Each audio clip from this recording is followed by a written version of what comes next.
Hi again, this is Dr. Sarah Al-Khaifi. We're going to talk about a third example of partograph. This time we're going to talk about how to plot cervical dilatation along with head station. So we have this patient on admission at 13, the head station was 0 and the cervical dilatation was 1 cm. After 4 hours at 17, the head station was +1 and the cervical dilatation was 5 cm. Labor now is in active phase, as you can know, definitely 5 cm in active phase. The cervical dilatation, we're going to see how we're going to transfer the reading on the partograph to active phase. And after 3 hours, the head station was only +4. The cervical dilatation was 10 cm fully dilated. So we're going to go down here and we see how did they plot the information. So here at I need something to annotate here. Good. Here at 13, the cervical dilatation was 1 and we added.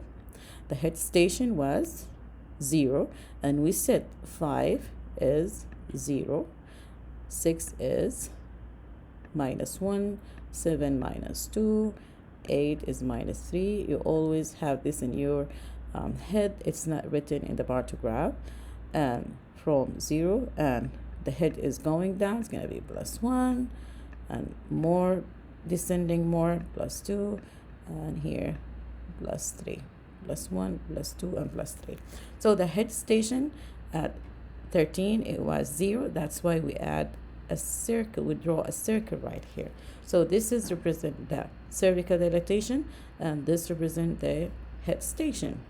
Then at the time passed 14, 15, 16, 17, the cervical dilatation became for 5 cm. That's why we added X here. Then the head station, it went actually down from 0 to +1 and we draw a circle right here. If you notice that the cervical dilatation is going upward, this is the normal progress of labor because the cervical dilatation is increasing and the head is going downward, and this is the normal progress of labor. Eventually they will cross each other. So, and then since the 5 cm is an active stage, 5 cm, and if you see here the latent phase, so at this time 5 is in the wrong place here. That's why we're going to draw a transitional line to mark the 5 on the alert line, announcing that the patient is entering the active stage. And we're going to switch the time, shift the time from here to here. 17, we will move the 17 hours here and the reading will be right the top here. So we are going to mark the 5 cm first on the alert line, then we go down and mark the time. And at 20 hours, the time passed, of course, 18, 19, 20. If you can see, she became fully dilated at 20 p.m. And that means she is now she can push, she is now fully dilated, ready to have the baby.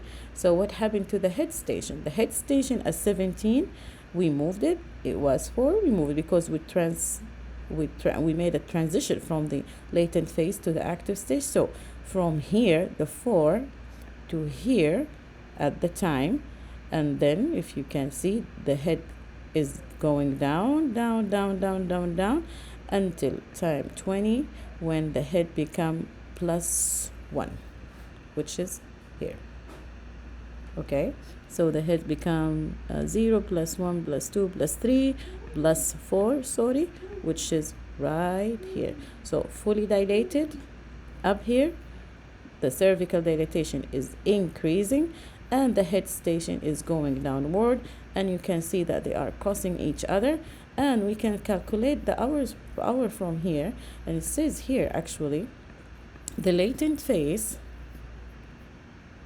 as it says here, the 3 hours and the length of the first stage of labor in the above was about 7-hour length, which was within normal range. And also we can see from the, let me just draw this marks, random marks, and you can see if we go down all the way down here, we did not go toward the action line.